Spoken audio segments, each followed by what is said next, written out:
really helping them strategically through the process. Like, is this the right transaction for me? With the current interest rate environment, a lot of folks aren't moving as much, right? Insurance companies also require, the status of your roof to be quality, that have really high, insurance rates and risk there. I would almost guarantee that every single one of your listeners has gotten a weird phone call, an email, a LinkedIn message, handwritten letters, all sorts of really interesting things saying, "Hey, I want to buy your business."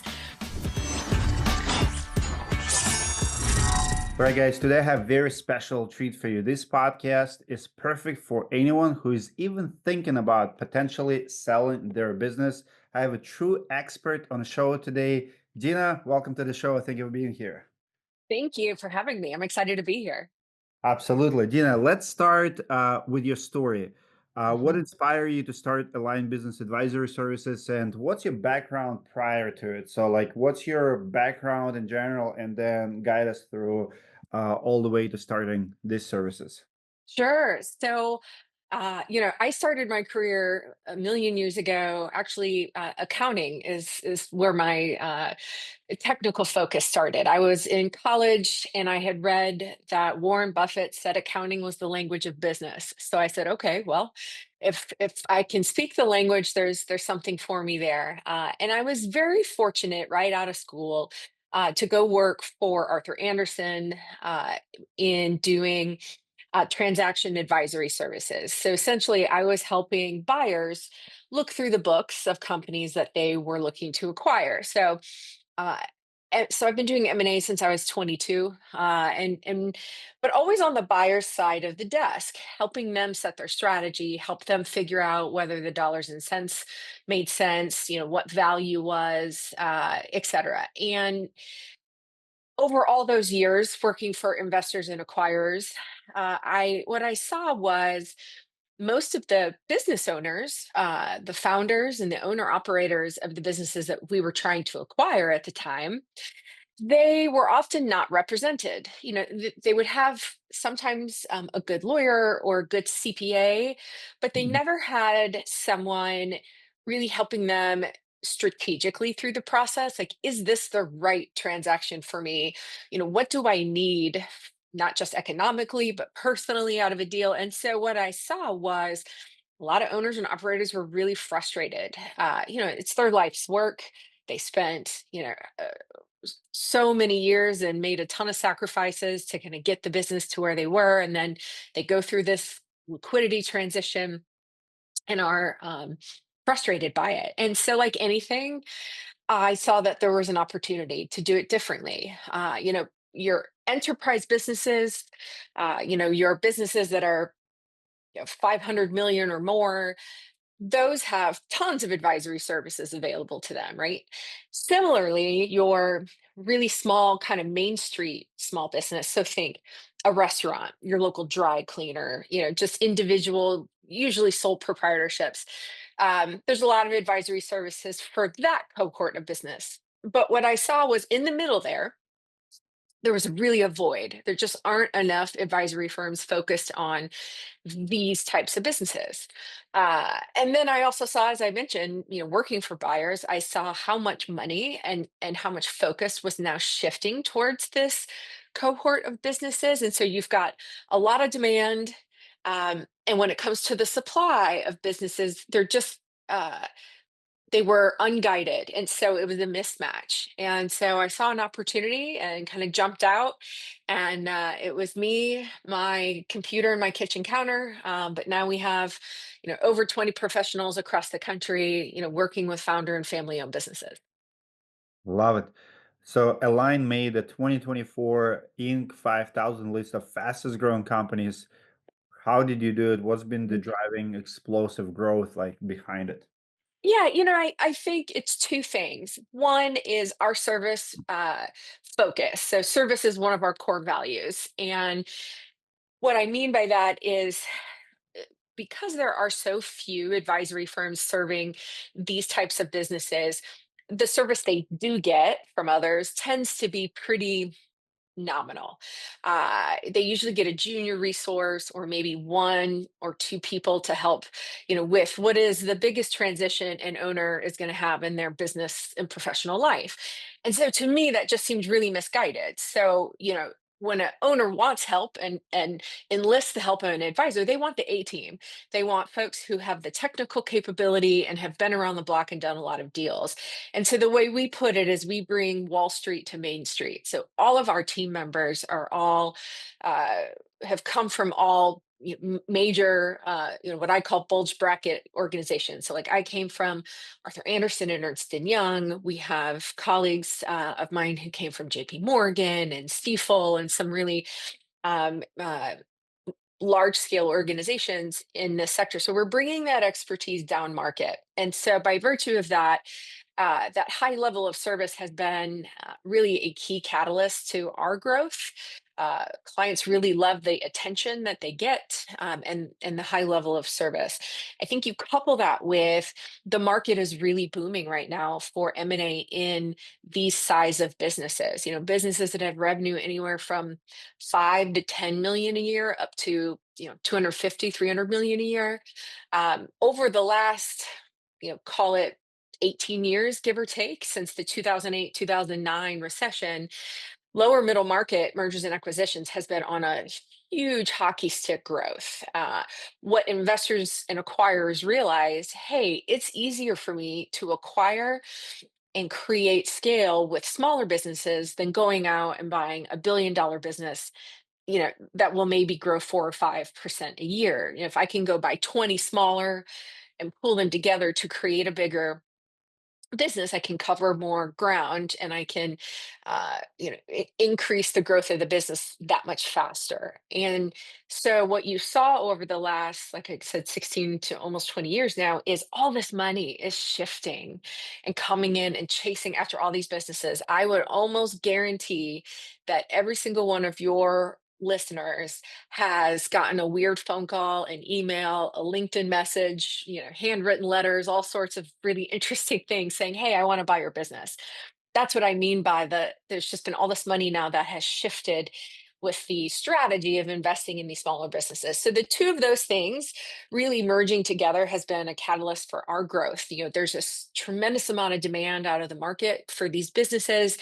And then for us, the high level of service that we provide and the above average outcomes that we generate, good news travels fast. So we've become a preferred provider in the space. Our deals are always ones that are highly sought after by investors and acquirers in the industry. And so that is what you're seeing, on paper in terms of us showing up on the Inc. list and continuing to double in size every year.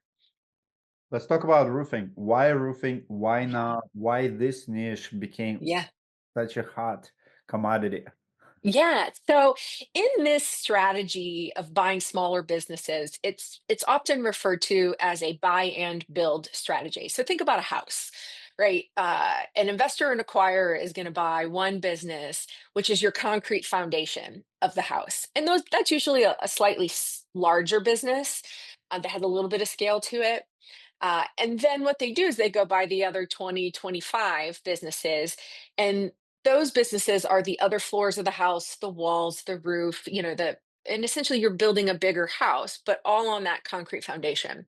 Well, the idea is that they're going to turn around and sell that bigger house a second time in the future, usually 5 to 7 years from that point in time, on average, give or take, for a return. And so this buy and build strategy has become very popular and is being employed across a wide variety of sectors, and roofing is absolutely one of them. Uh, you see this buy and build strategy taking place in sectors like roofing where it's highly fragmented. And what I mean by that is you consume that product or service in your hyper locally in your geography. Businesses and commercial and residential all have to have roofs, and especially in areas where there's a lot more wear and tear on a roof. Your areas of the country where there's a lot more climate swings, whether it's significantly cold or significantly hot and rainy, or there's high winds or hurricanes or what have you. And so you couple that with the current interest rate environment, a lot of folks aren't moving as much, right? They're not giving up their 3 or 4% interest rates for a 6 or 8% interest rate.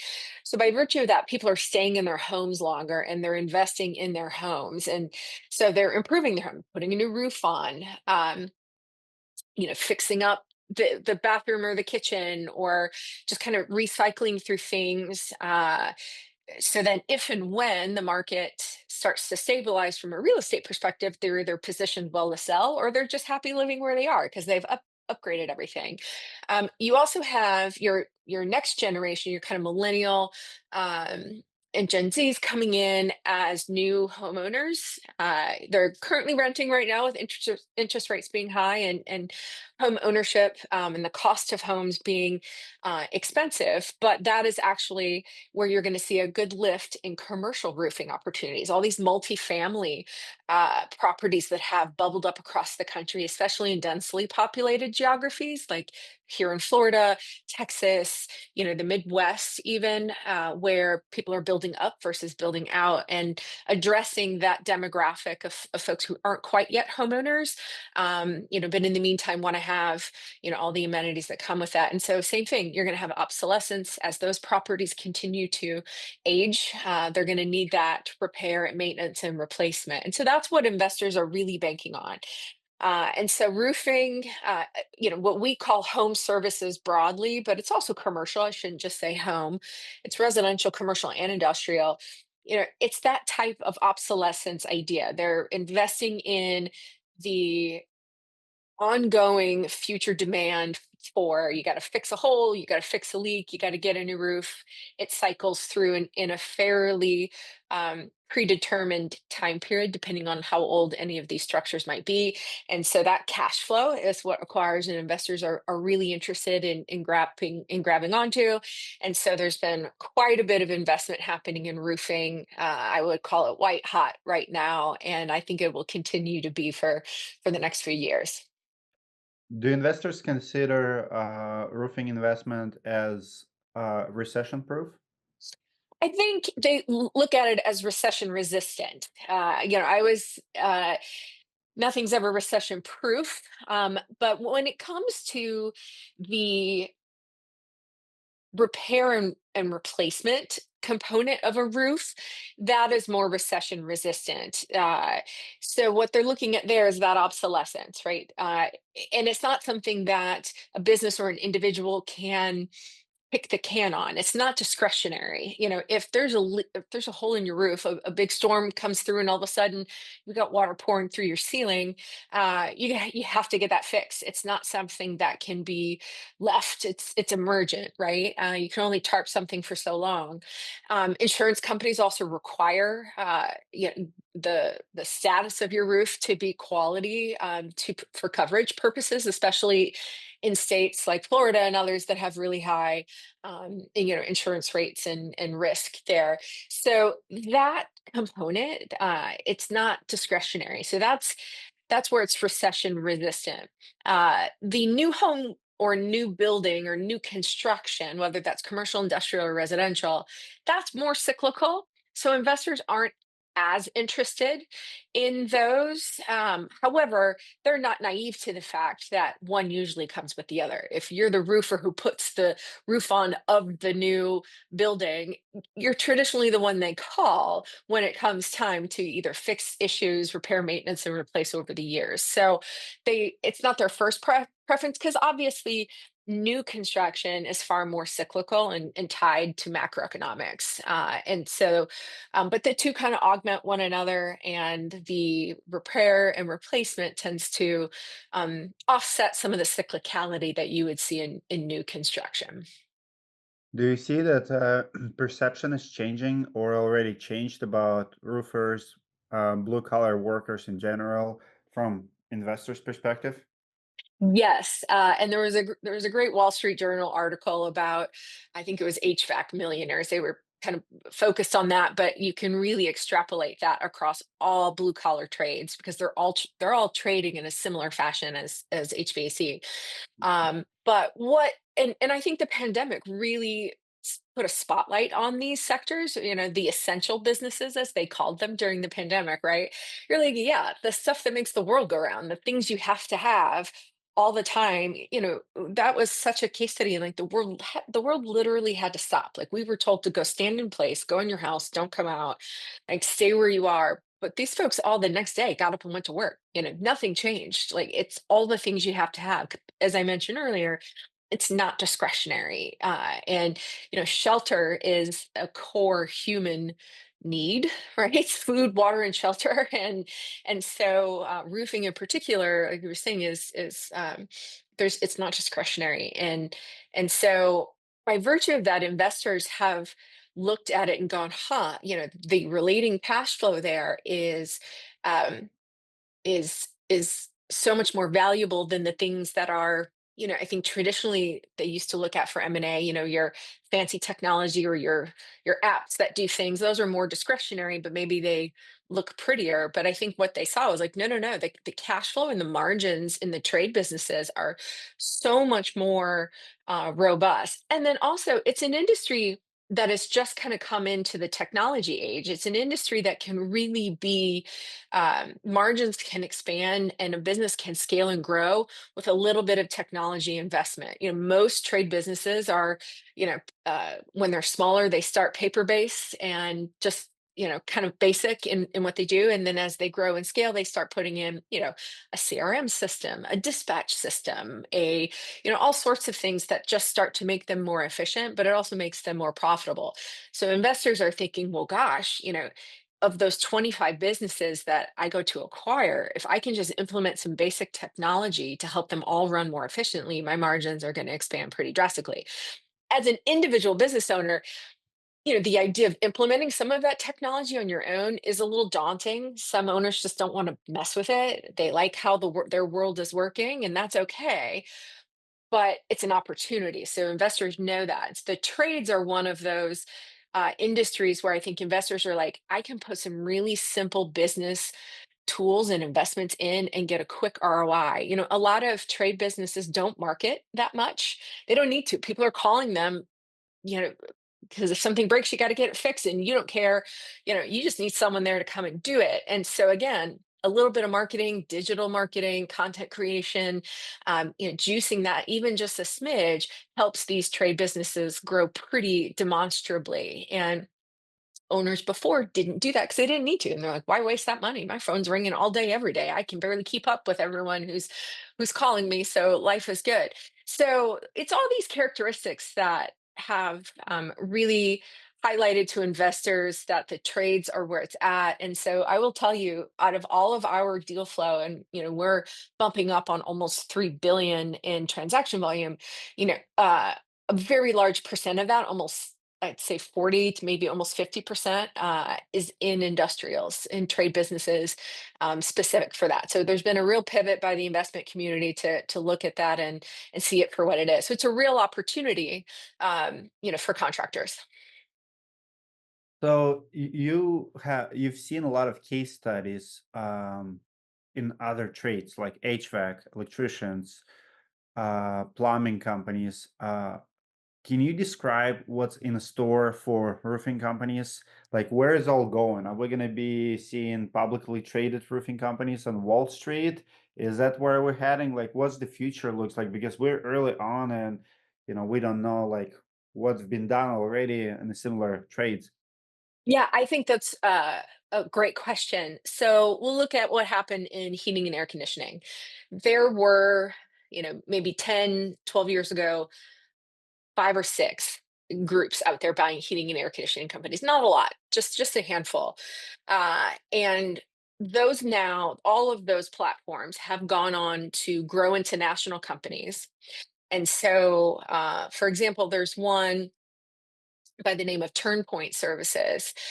Started in Kentucky, grew to 25, I think roughly 25 brands under the Turnpoint umbrella. They were working with an investor out of Miami. That investor traded it in 20, I believe 2021, to a larger. private equity owner out of Canada, a pension group out of Canada, and they traded it for $1 billion. So private company investment. So the uh, came in, bought the business for a billion, went on to continue to grow that business nationwide under the new financial backing of this larger private equity group. And they also went on to acquire commercial. So it started residential, but then as a part of the growth thesis, they also made an acquisition and bought a platform in commercial. So now it was controlling those same sector characteristics that I was describing before for both residential and commercial and industrial businesses. So they're kind of controlling, all the services, which is really interesting.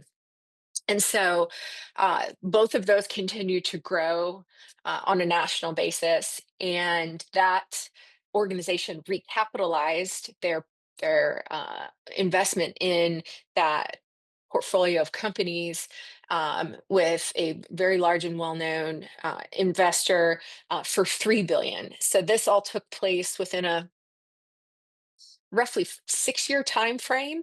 So Wow. it traded twice, right? And is now valued at well over 3 billion and continue to go. Where does that go?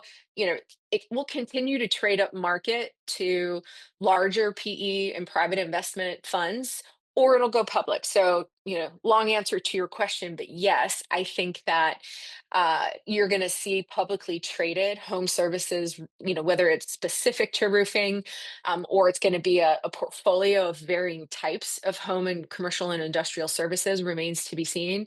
But I definitely think you're going to see that at a micro level. I mean, when you look at, Blackstone, for example, and some of the really large um, private equity and private investors, they are the largest owners of most of the single family homes and multifamily properties across the country.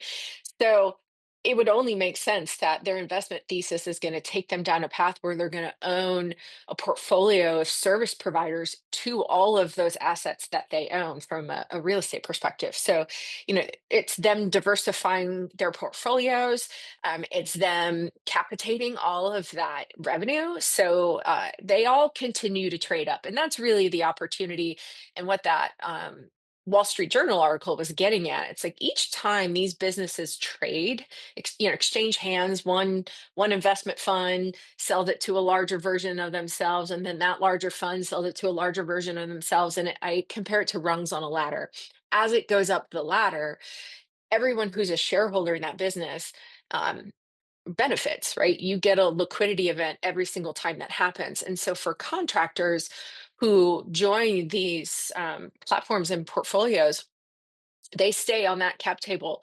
And so every time a transaction takes place, they get another liquidity event. So it's really lucrative. We have a client who, we sold early on in our years as a business. I think he's on his fourth bite. He's not an employee anymore. He doesn't work in the business anymore. He left I think after a year or two of being there, but he left some equity there as an owner in that big house, as I was referring to earlier, and has tripled his money over the years. It's just mailbox money now that they call him every 2, 3 years and say, "Hey, we're going to transact again. What's your wiring information?" And so that's the real opportunity, especially for those that are maybe younger, and have the time to let that happen and accrete.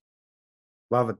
Let's switch really quick towards the end to roofing business owners who are thinking about selling. Top three things what people have to be thinking about, what they're usually not thinking about, what's important for the business owner to even consider it. Yep. First and foremost is get your financial house in order.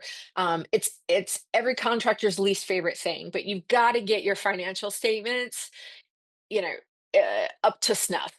Listen, we always say that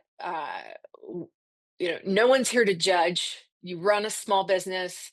Your life is likely intertwined into the business finances in some form or fashion. Investors know this, but it just muddies the water. So, um, hire a good fractional controller, someone to come in and just, kind of clean up your books and be able to tell that story. I'm not saying you have to stop doing those things. You just have to be able to identify them and support them.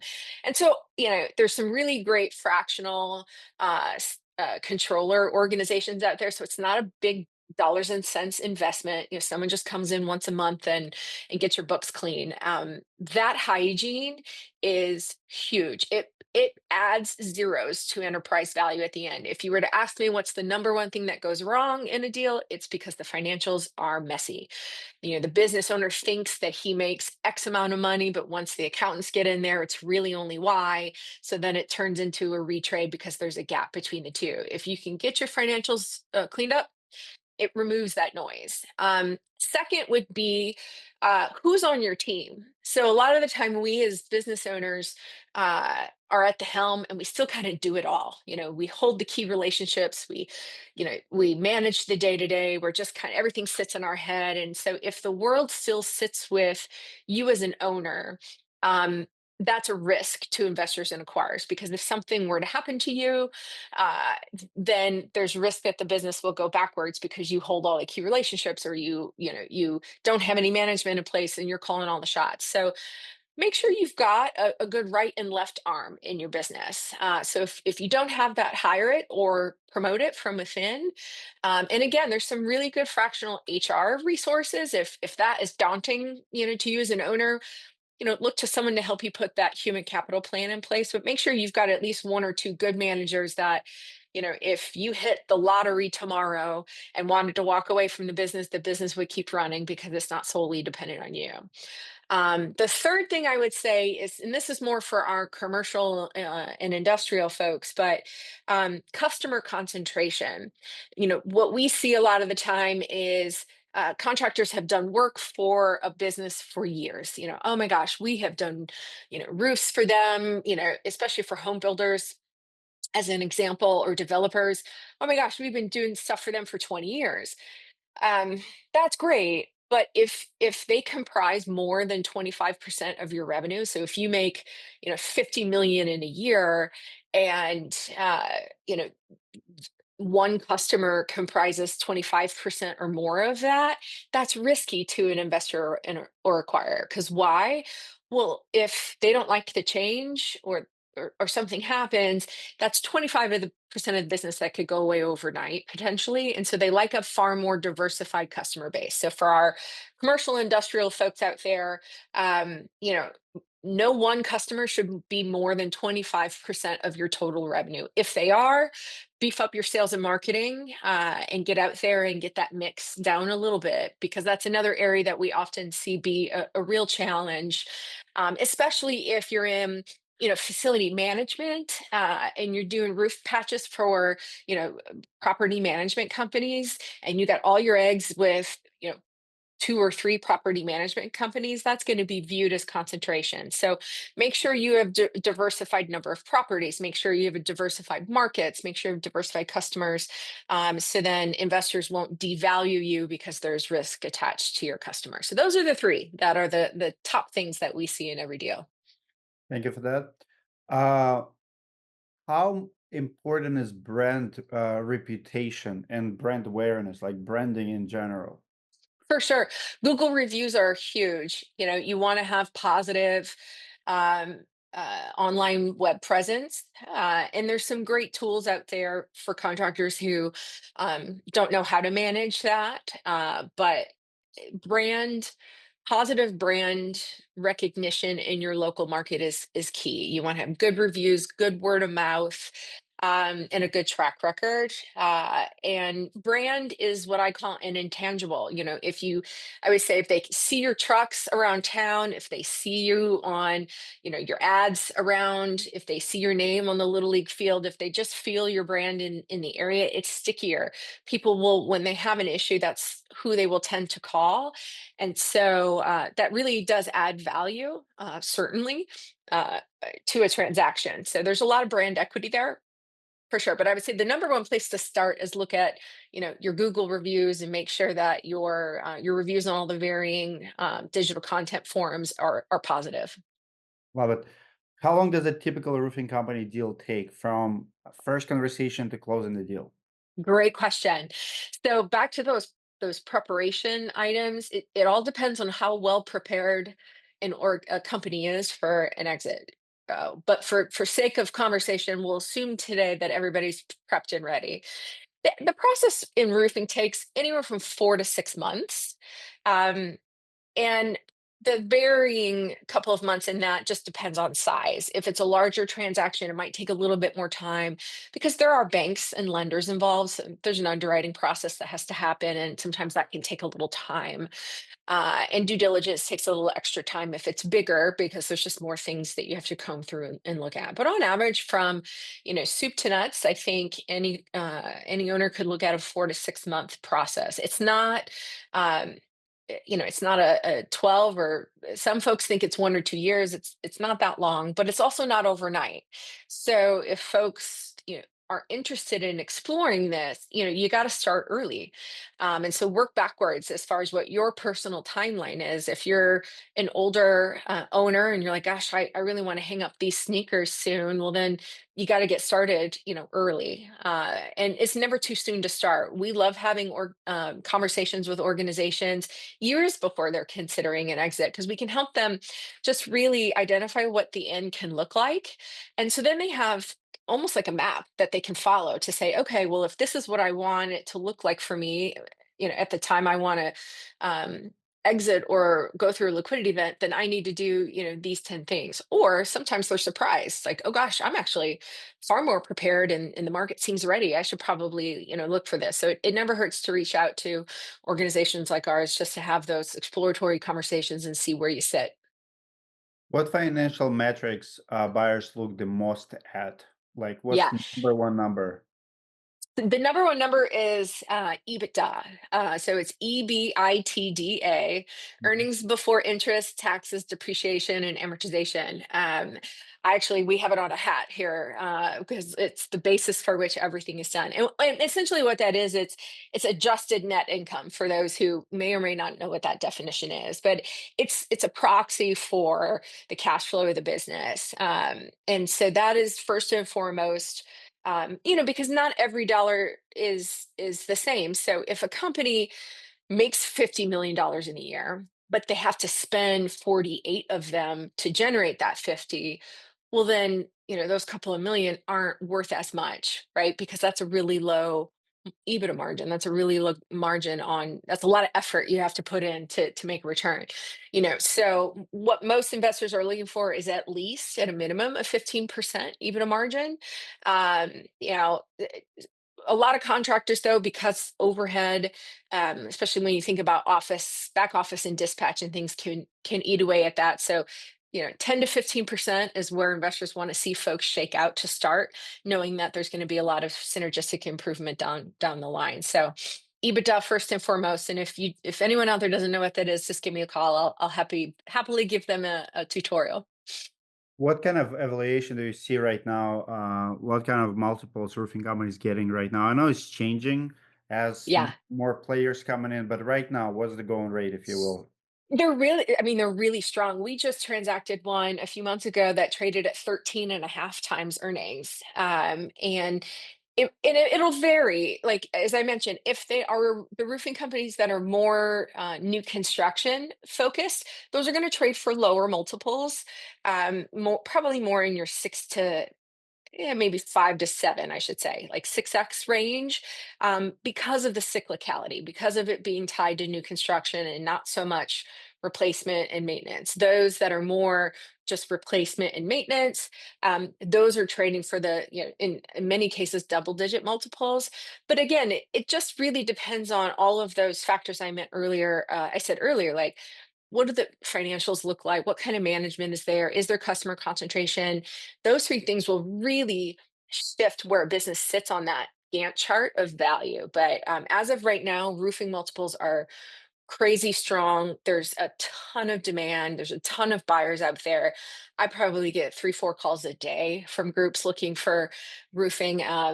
There's new announcements of platforms every single day. So lots of demand, and demand equals higher valuation because that means, you got multiple parties at the table We're all vying competing for for your good business. assets.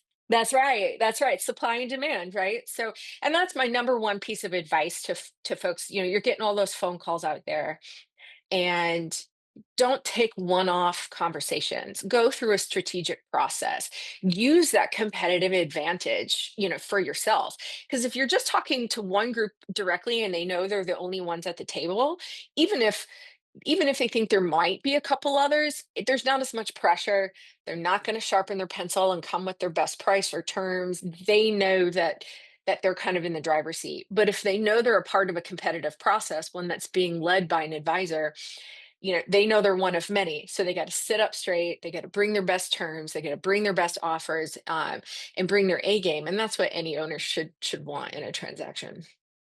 Last technical question. I hear phrase quality of earnings a lot. Yes. What does it mean and what it really means for a roofing business owner? Yeah, so wonderful question.